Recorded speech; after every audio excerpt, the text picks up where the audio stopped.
जय हिंद दोस्तों, वंदे मातरम। राहुल गांधी वापस आ चुके हैं। अब इससे ज्यादा खुशी की बात तो मुझे ऐसा लगता नहीं है कांग्रेस के लिए कम से कम हुई होगी, क्योंकि कांग्रेस अब कम से कम हक से बोल तो सकती है कि नहीं भैया, हमारा भी एक प्रधानमंत्री उम्मीदवार रख दो इंडिया गठबंधन में। 2 साल की सजा मिली थी राहुल गांधी को, लेकिन वो 2 साल की सजा भी कहीं ना नाकाफी रही, क्योंकि अब उस फैसले को टाल दिया गया है या उस सजा को हटा दिया गया है। और अभी हाल फिलहाल के लिए राहुल गांधी की जो सांसद की सदस्यता है वो करीब करीब 136 दिनों के बाद उनको वापस मिल गई। अब यहाँ पर काफी सारी चीजें हुई, जैसे राहुल गांधी ने माफी मांगने वाली बात नहीं करी कि नहीं भैया हम मोदी सरनेम के ऊपर माफी मांग लेते हैं, या फिर ये लोग बिल्कुल प्रॉपर तरीके से इन्होंने केस लड़ा। ये सब चीजें कहीं ना कहीं राहुल गांधी की एक मजबूत छवि को बनाने में मदद करेंगी।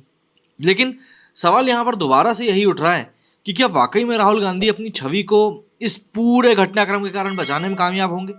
कहीं ना कहीं एक बड़े तबके का मानना है कर्नाटका में मिली जीत भारत जोड़ो यात्रा की ही एक सफलता थी, तो ऐसे में राहुल गांधी को पूरा क्रेडिट दिया जा रहा है। पर क्या वाकई में कांग्रेस राहुल गांधी के भरोसे आगे बढ़ सकती है?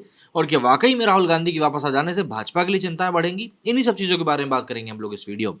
लेकिन देखिए, यदि आपने अभी तक हमारा पॉडकास्ट नहीं देखा तो भैया बिल्कुल जाकर देखें। डिस्क्रिप्शन में आपको लिंक मिल जाएगा, आई बटन पे लिंक मिल जाएगा। इस पॉडकास्ट में हम लोगों ने बात करी है जिन्न के बारे में, भूत प्रेत के बारे में, टैरो कार्ड के बारे में, वशीकरण के बारे में।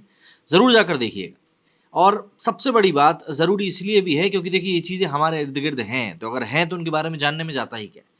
वापस आए राहुल गांधी के मुद्दे पर, तो राहुल गांधी को 2 साल की सजा मिलने के बाद जिस रफ्तार से उनकी सदस्यता गई थी, दोष सिद्धि पर रोक के बाद उसी रफ्तार से उनकी सदस्यता वापस भी आ गई। सोमवार को वे संसद पहुंचे और मंगलवार को मोदी सरकार के खिलाफ अविश्वास प्रस्ताव पर भाषण भी देंगे।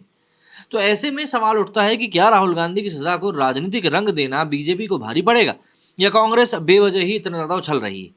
देखिए, सबसे पहली बात तो यही आ जाती है कि राहुल गांधी की सजा पर बीजेपी से आखिर चूक कहाँ हुई? क्योंकि देखिए हुई तो है चूक, ये तो मानना पड़ेगा। कहीं ना कहीं राहुल गांधी को मार्च में सूरत की लोअर कोर्ट ने जब 2 साल की सजा सुनाई थी, तब गुजरात हाई कोर्ट ने भी इसे बरकरार रखा था। इस पर बीजेपी ने कहा था कि यह फैसला उचित और स्वागत योग्य है। बीजेपी ने यह प्रचारित किया कि उनकी पार्टी के एक नेता ने याचिका दायर करी और इससे मामले ने राजनीतिक रंग ले लिया।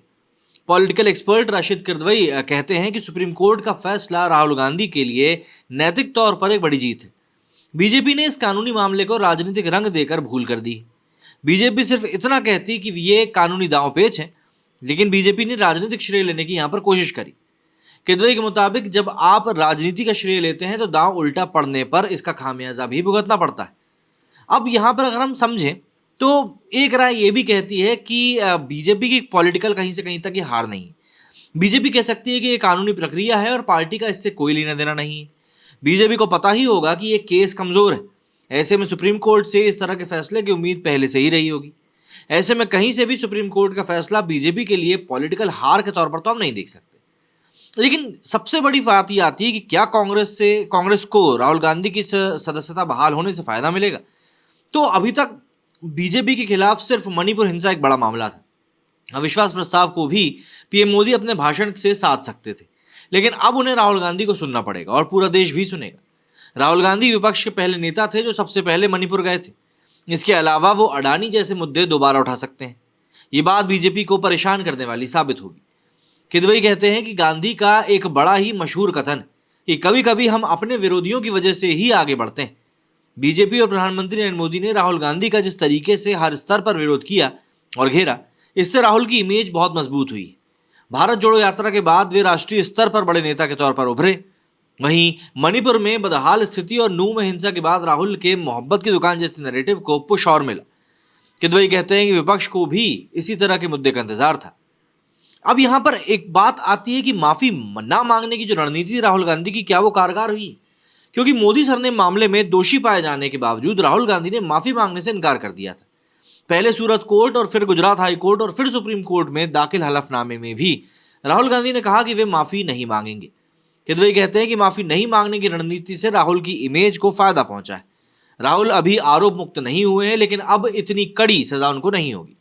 राहुल की यही दृढ़ता या अड़ियलपन ही उनकी मजबूती, यानी कि वे कॉम्प्रोमाइज नहीं करते हैं। वहीं दूसरे दल इस तरह का कॉम्प्रोमाइज करते रहे, चाहे नीतीश कुमार हो, ममता बनर्जी हो, आम आदमी पार्टी हो, वाईएसआर कांग्रेस हो या फिर बीजेडी क्यों ना हो। राजनीति में लोग एक अल्टरनेटिव की बात करते हैं। नरेंद्र मोदी को भी 2014 में इसी का फायदा मिला था।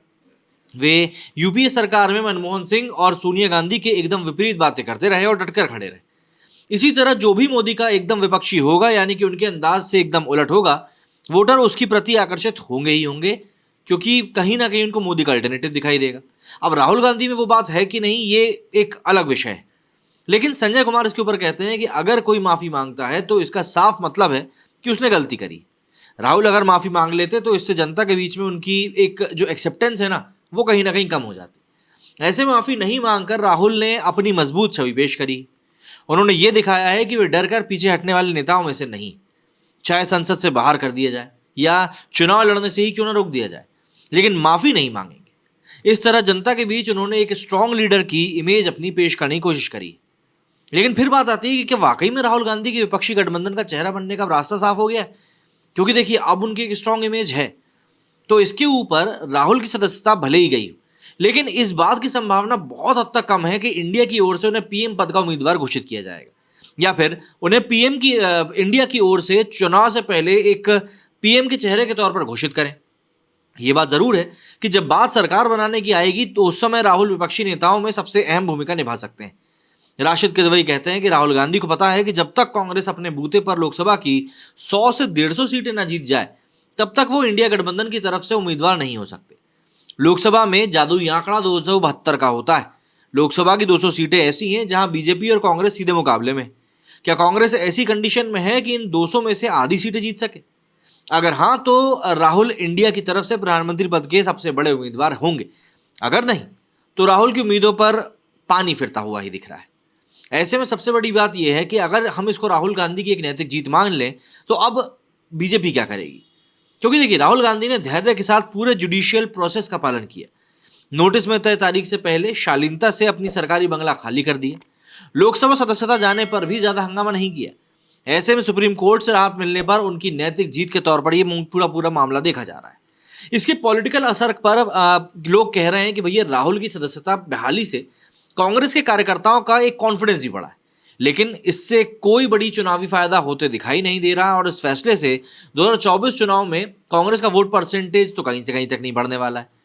दरअसल बीजेपी अब इसे नरेंद्र मोदी वर्सेस राहुल गांधी बनाने की कोशिश करेगी, क्योंकि बीजेपी को उम्मीद है कि मोदी बनाम राहुल गांधी होने पर देश के मतदाता मोदी को ज्यादा तवज्जो देंगे।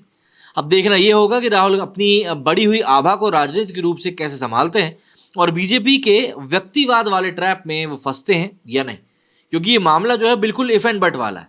कहीं कुछ हो सकता है, कहीं कुछ हो सकता है। और राहुल गांधी के पास इस समय, मतलब मैं ये तो नहीं कहूंगा कि 2024 का चुनाव जीतने का मौका है, लेकिन हाँ, राहुल गांधी के पास इस समय अपनी ही छवि को और ज्यादा स्ट्रांग करने का एक मौका जरूर है। जो पिछले काफी लंबे समय से वो लगातार एक घिसे पिटे अंदाज में ही चलते आ रहे थे, तो उसको थोड़ा बहुत कहीं ना कहीं एक बल मिल सकता है, एक बदलाव देख सकते हैं हम लोग। मेरी वीडियो फिलहाल इतना ही। जय हिंद, जय भारत।